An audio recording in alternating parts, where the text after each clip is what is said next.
नमस्कार दोस्तों, pitch part 2 के लिए देखने के लिए सबको धन्यवाद। और बात करते हैं नए वीडियो की हम पार्ट 3 में। दोस्तों, प्रियांश क्लासेज में आप सभी का हार्दिक स्वागत है।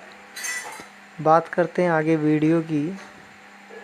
जब तक देखिए आप अपना प्लान। भारतीय संविधान का हम सामान्य परिचय पढ़ रहे थे और इसमें हम पढ़ रहे थे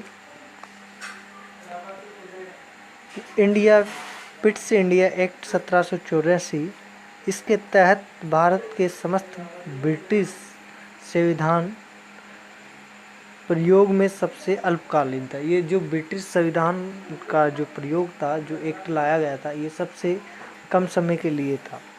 इस अधिनियम बोर्ड ऑफ कंट्रोल की स्थापना की गई थी। इस अधिनियम के तहत बोर्ड ऑफ कंट्रोल की स्थापना की गई थी। दोस्तों, बोर्ड ऑफ कंट्रोल एक एजेंसी थी जो इस पर ईस्ट इंडिया कंपनी पर नियंत्रण कर रही थी। बात करते हैं 1813 का चार्टर अधिनियम। ईस्ट इंडिया कंपनी का इसमें व्यापारिक एकाधिकार जो था उसे समाप्त कर दिया गया था। बात करते हैं एक्ट ऑफ 1919 मिर्लेमांटो सुधार अधिनियम।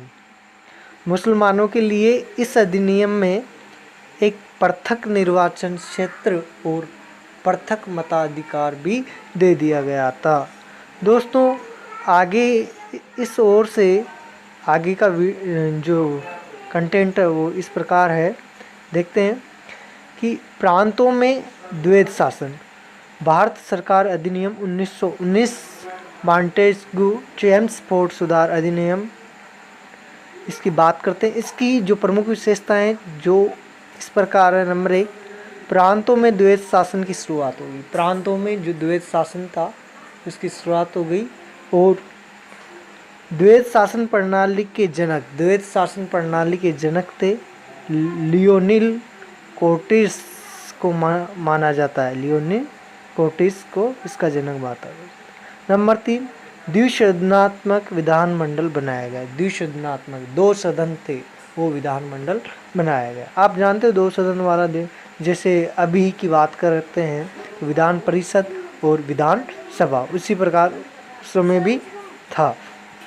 इस अधिनियम के तहत सिखों, यूरोपियों, आंग्ल भारतीय और ईसाइयों को भी पृथक प्रतिनिधित्व प्रदान किया गया। इनके लिए भी अलग से जो प्रतिनिधित्व था वो प्रदान किया गया। मतलब इन्हीं का कैंडिडेट चुनाव में खड़ा होगा और ये इसी को वोट देंगे।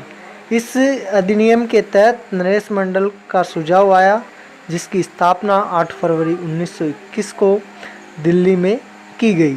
1921 को दिल्ली में की गई। इसमें 121 राजाओं ने भाग लिया। देशी रियासतों के 121 राजाओं ने इस पर भाग लिया। इसका मुख्यालय जो बनाया गया वो दिल्ली में बनाया गया था। और उस समय जो वायसराय थे उसको इसका अध्यक्ष बनाया गया। दोस्तों, बात करते हैं आगे की। तो प्रांत द्वैध शासन को आप अच्छी तरह से समझ ले एक बार कि प्रांत के अंदर भी एक मतलब विधानसभा होगी और विधानसभा में 2 सदन होंगे। उन दोनों सदनों में द्वैध शासन प्रणाली हो जाएगी। जैसे एक सरकार तो होगी केंद्र में और एक सरकार होगी प्रांत में। केंद्र वाली सरकार प्रांत वाली सरकार पर नियंत्रण रखेगी और जो केंद्र से ऑर्डर आएंगे उनको ही प्रांतीय सरकार को मानना होगा।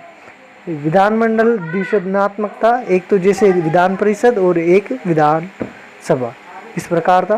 बात करते हैं इस अधिनियम के तहत सिविल सेवकों की जो भर्ती होती थी उसके लिए एक केंद्रीय लोक सेवा आयोग का गठन किया गया। इस आयोग का गठन 1926 में किया गया और इसके अध्यक्ष थे सर रोज बारकर थे। सर रोज बारकर को उस समय इसका अध्यक्ष बनाया गया। आगे बात करते हैं इसकी। तो दोस्तों, अगर हमारा कंटेंट पसंद आ रहा है तो हमारे साथ बने रहिए और इसका नेक्स्ट जो कंटेंट है नई स्लाइड में आ रहा है, इस अधिनियम में ही एक वर्त समिति की सिफारिश के आधार पर वर्त समिति के द्वारा सिफारिश की गई और सन 1924 में जो सामान्य बजट से रेलवे बजट को अलग कर दिया गया है। दोस्तों नोट के साथ में बता रहा हूँ कि 2017-18 में जो रेल बजट था उसे सामान्य बजट के साथ पेश किया गया। पहले अलग कर दिया गया था 1924 में और उसे बाद में एक साथ कर दिया गया। दोस्तों बात करते हैं, एक और नोट था हमारा। जब तक आप वीडियो को देखें और चैनल को सब्सक्राइब करें।